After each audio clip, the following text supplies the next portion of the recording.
వందనాలండి. ఈరోజు సెప్టెంబర్ 6 బాప్తిస్మిచ్చి యోహాను గురించి కొన్ని విషయాలు తెలుసుకుందాం. 3-4 రోజులు చదువుతామండి దీని గురించి. ఈరోజు మొదటి భాగం మత్తయి 3:1-2.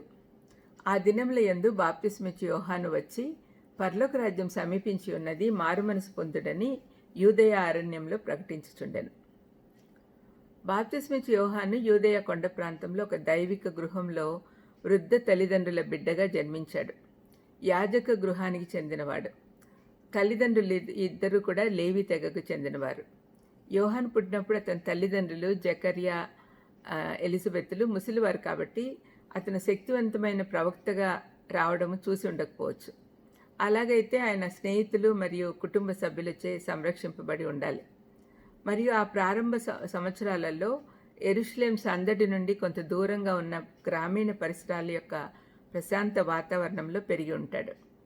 30 సంవత్సరాల వయసులో ప్రకటించుటకు బయలుదేరే వరకు ఆ అరణ్య ప్రాంతంలోనే ఉన్నాడు. అకస్మాత్తుగా శక్తివంతంగా బయటకు వచ్చాడు. అలెగ్జాండర్ మ్యాక్లరన్ ఆయన గురించి చెప్తూ, ఆయన ఎడారి నుండి పూర్తిగా ఎదిగి పూర్తి ఆయుధాలతో కుస్తీ పోటీలోకి దూకాడు అని చెప్పాడు. అతను ఒక వింత వ్యక్తి. ఒంట వెంట్రుకలతో చేసిన అంగీని వేసుకొని తోలు బెల్ట్తో నడుము కట్టుకున్నాడు. అతని దుస్తులు, అతని ఆహారము, నివాసము, ప్రవర్తన ఇవన్నిట్లో కూడా అతని గొప్ప పూర్వీకుడైన ఏలియా ప్రవక్త వలె ఉన్నాడు అని చెప్పబడి ఉంది. అరణ్యవాసంలో అడవి తేన మిడతలు తిన్నాడు. యోహాను ప్రవక్తలలో చివరివాడు మరియు అతని ప్రవక్తల గ్రంథాలను చదివి ఉన్నాడు. అతను ఎవరో అని యెరూషలేం యాజకులు మరియు లేవీయులు ప్రశ్నించినప్పుడు అతను యెషయా గ్రంథము 40వ అధ్యాయము 3వ వచనంలోని మాటలను ఉటంకిస్తూ తాను అరణ్యంలో వినపడే స్వరాన్ని అని చెప్పాడు. యోహాను 1:23లో. నిజానికి అతనిది అరణ్య పరిచర్య. అతని మాటలు వినాలి అనుకునేవారు నగరం నుండి అతని యొద్దకు వెళ్ళవలసి వచ్చింది. చాలా కాలంగా వాగ్దానం చేయబడిన రాజు రాక గురించి అందునిమిత్తం సిద్ధపడమని చెప్పడానికి వారిని పిలిచాడు. అతను పాపాన్ని ఖండించి పశ్చాత్తాపడమని కోరాడు. దేవుని ఉగ్రత రాబోతుందని హెచ్చరించాడు. మరియు పరిసయ్యుల, సద్దుకీయుల మతపరమైన గర్వాన్ని ఖండించడంలో కూడా స్పష్టత ఉంది.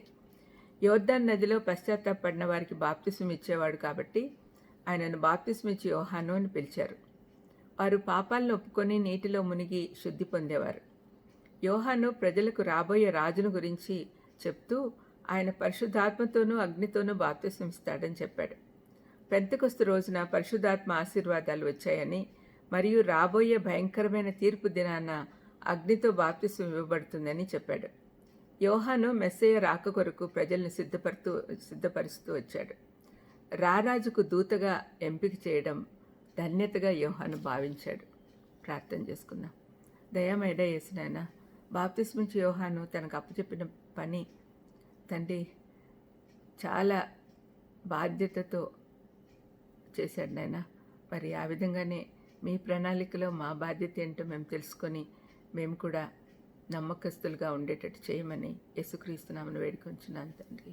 ఆమెన్. God bless you.